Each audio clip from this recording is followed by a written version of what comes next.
वसुदेवसुतं देवं कंसचाणूरमर्दनं देवकी परमानंदम कृष्णं वंदे जगद्गुरुम।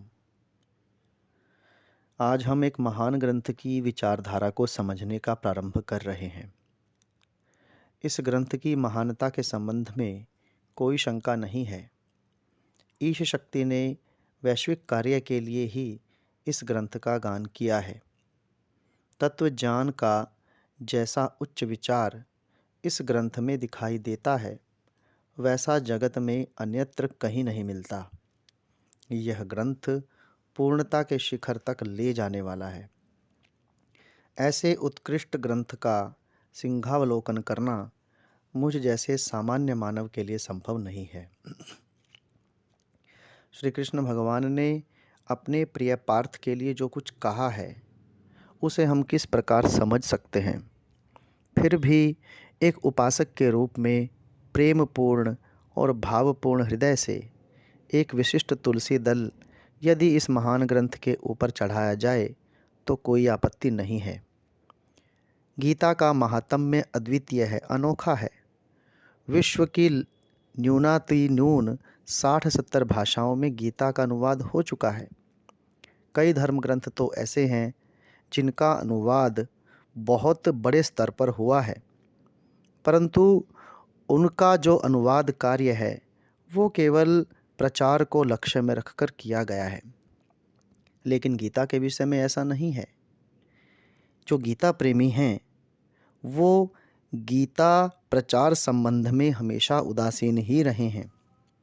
विदेशी तत्वचिंतकों ने गीता के विचारों के महत्व को देखकर अत्यंत प्रेम से उसका अनुवाद किया है, इसलिए उसका अधिक महत्व है। आज अमेरिका स्वीकार करता है कि उस पर गीता के उदार, उदात्त और प्रशस्त विचारों का प्रभाव पड़ा है। उसकी इस उदार जो मतवादिता का मूल कारण है, उसका नाम है इमर्सन। इमर्सन ने अपने जीवन के 48 वर्ष संयुक्त राज्य अमेरिका के एक शहर का नाम है जिसका नाम है कॉनकॉर्ड, वहाँ पर व्यतीत किए थे। और वो जब इंग्लैंड में आए और कार्लाइल से मिले तो कार्लाइल ने इमर्सन को श्रीमद् भगवद गीता भेंट की थी। इतिहास में इस बात का उल्लेख है। इमर्सन ने गीता की विचारधारा को पूर्ण रूप से स्वीकार किया है। उस पर गीता का बहुत बड़ा प्रभाव दिखाई देता है।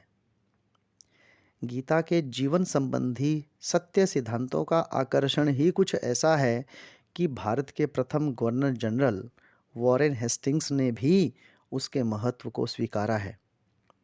उस पर गीता की विचारधारा का इतना प्रबल प्रभाव पड़ा था कि उसने अपने सहायक, जिसका नाम चार्ल्स विल्किंसन था, संस्कृत पढ़ने के लिए 5 वर्षों तक उसे काशी भेज दिया था।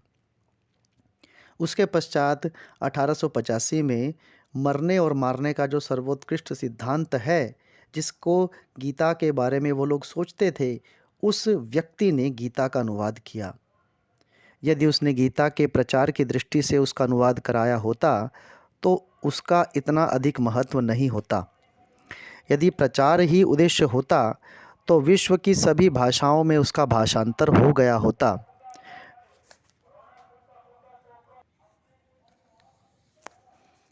यदि प्रचार ही उसका उद्देश्य होता तो विश्व की सभी भाषाओं में उसका भाषांतर हो गया होता। जीवन के मूल्यों को पहचानने वाले तथा प्रचार करने वाले मानव भिन्न होते हैं। प्रचार के कार्य के पीछे प्रायः राजनीति होती है। आरंभ में इन विदेशी महानुभावों का नाम स्मरण इसलिए कर रहा हूँ क्योंकि इन्होंने गीता के लिए बहुत कार्य किया है। लेकिन मेरे कहने का तात्पर्य ये नहीं है कि इन महानुभावों के गीता प्रेम के कारण ही गीता श्रेष्ठ है। यद साहब उक्तम तद प्रमाणम, जो साहब ने कहा वही प्रमाण है, मानना एक प्रकार की बौद्धिक दासता का सूचक है। परंतु आज तो बोलते समय यदि कोई गीता के वाक्य को उद्धृत करने की अपेक्षा साहब के कथनों को उद्धृत करे तो जो बौद्धिक समाज है, जो पढ़ा लिखा वर्ग है, वही उसे बुद्धिमान समझता है। यही सब अंग्रेजी के लिए हो रहा है।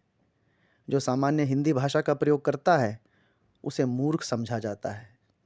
और कोई व्यक्ति अगर अंग्रेज़ी बोलता है तो बेशक से वो सादे कपड़ों में भी हो तो सभी उसको विद्वान मानते हैं। और इस प्रकार से जो साहब की बात को ही सब कुछ माने, उसकी बात की वाहवाही लूटे, तो ये बौद्धिक अधःपतन ही तो है। गीता के सिद्धांत सत्य और सार्वभौमिक हैं, ये कहने के लिए ही इन महानुभावों का वर्णन मैं यहाँ पर कर रहा हूँ। गीता किसी विशिष्ट पंथ, संप्रदाय, जाति या वर्ग के लिए नहीं है।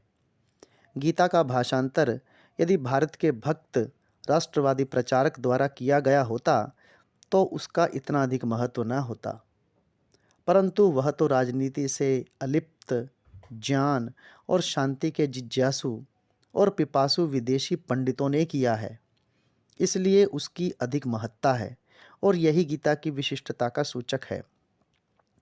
देश विदेश के राजनीतिज्ञ, तत्वज्ञ, आत्मज्ञ, कर्मयोगी, ज्ञानी और भाव भक्ति से आत्म अनुभूति करने वाले मानव गीता सागर में जितना तैरना चाहें तैर सकते हैं। संक्षेप में, गीता एक ऐसा ग्रंथ है जो सभी स्तर के लोगों को मान्य हो सकता है। इस ग्रंथ को विश्व के सर्जनहार अवतार भगवान कृष्ण ने अपने मुख से गाया है।